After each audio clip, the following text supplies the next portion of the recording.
ini bisa kita Pak sampean kabarin puskesmas sama orang puskesmas. Iki enek wong kelelep tapi sik urip. Nah, tapi tangane iki koyoke bengkok. Dengan kalimat simpel seperti itu saja. Perawat akan bisa membaca peluangnya terjadi patah tulang. Berarti saya harus bawa apa? Berarti kita dari puskesmas harus bawa bidai. Karena peluangnya terjadi patah tulang. Tapi kalau jenengan sebagai orang-orang yang bekerja di lingkungan air ini, Mbak, kene wong cemplung banyu tapi wis tak geret entas. Hanya sampai situ saja. Maka perawat ini juga akan terbatas untuk pola pikirnya untuk bergeser ke tempat jenengan. Baik, ngomong ternyata ceklek, ternyata bengkok, ternyata dislok, ternyata terjadi stroke dan sebagainya. Mulai sekarang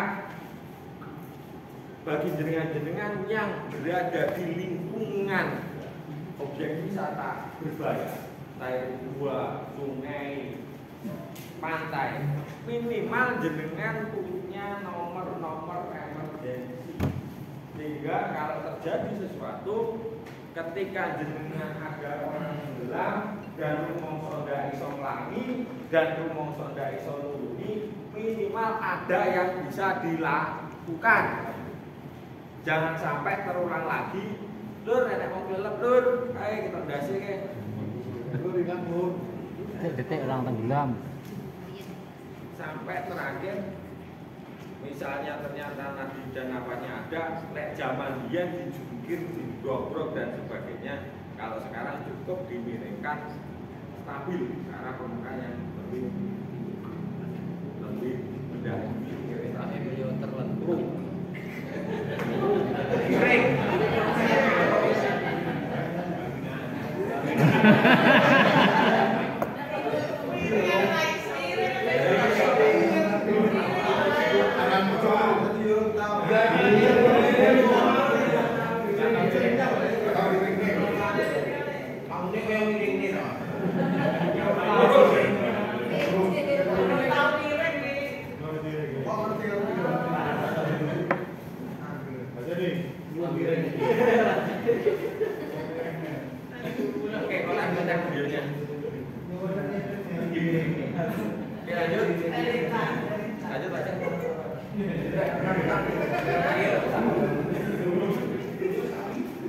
Selalu monitor tanda-tanda vital korban, tanda-tanda vital.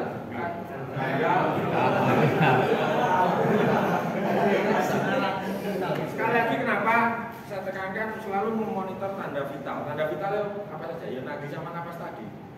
Minimal dari teman-teman kesehatan segera. Sehingga ini merupakan pressure juga dengan terhadap teman-teman medis. Contohnya nomor 6, tangani cedera korban. Misalnya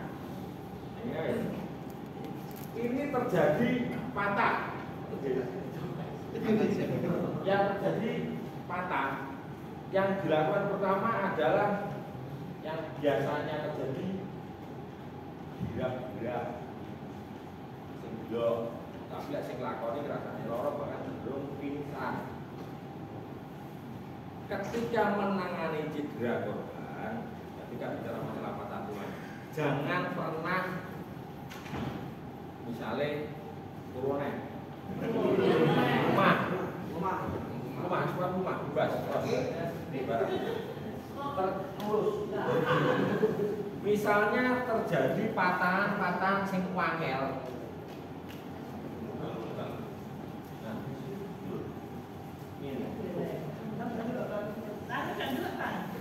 Patah, misalnya ini terjadi patah. Nah, patahnya seperti ini. Jangan pernah merekonstruksi. Maksudnya apa rekonstruksi itu? Mengembalikan kepada asalnya seperti ini. Mengembalikan seperti ini. Jangan pernah mengembalikan seperti ini. Biarkan dia tetap seperti ini.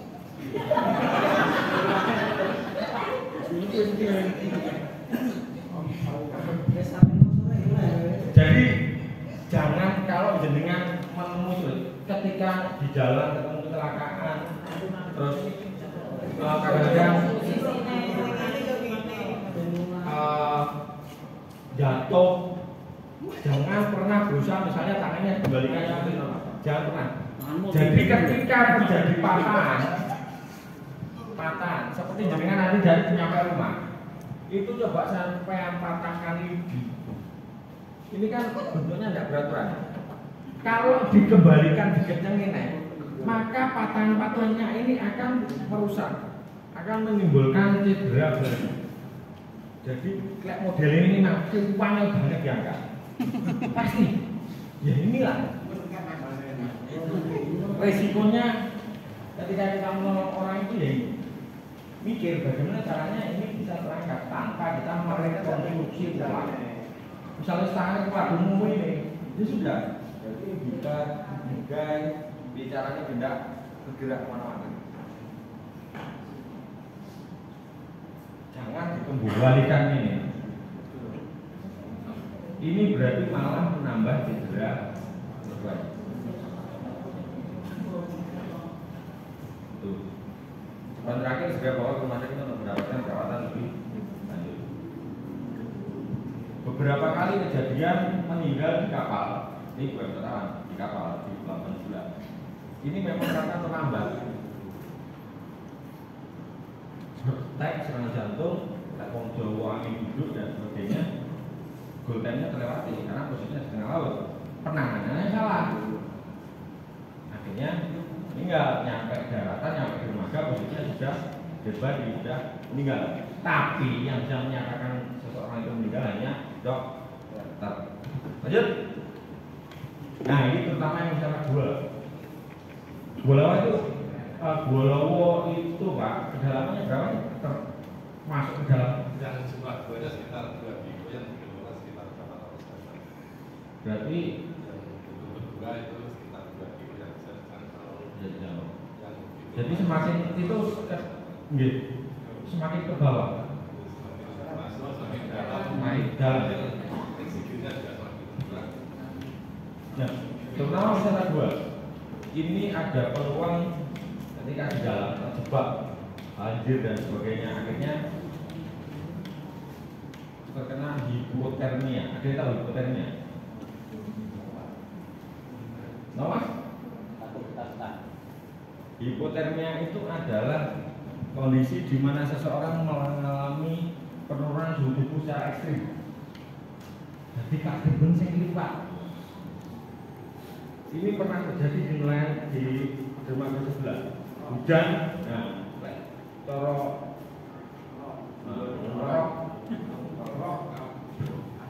dengan apa ini? Oh, wis tahu nyawa ini. Nah, kali ya. Nah, ini bisa terjadi ke yang sering terjadi adalah wisata gua, wisata gunung, terus arung jeram, apalagi Pak Jering, dan beberapa objek wisata minat khusus lainnya. Jadi kedinginan yang berlebihan.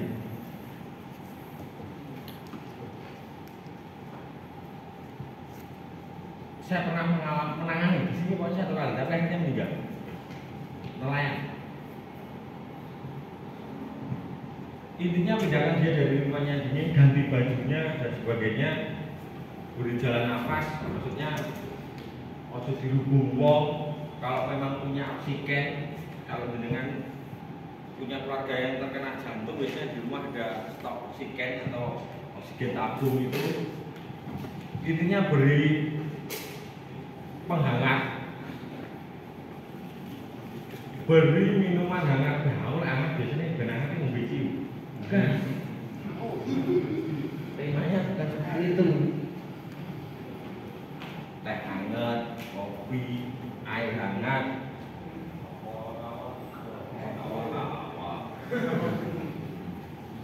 Selanjutnya meminta tanda kita, apakah nadi nafasnya ada.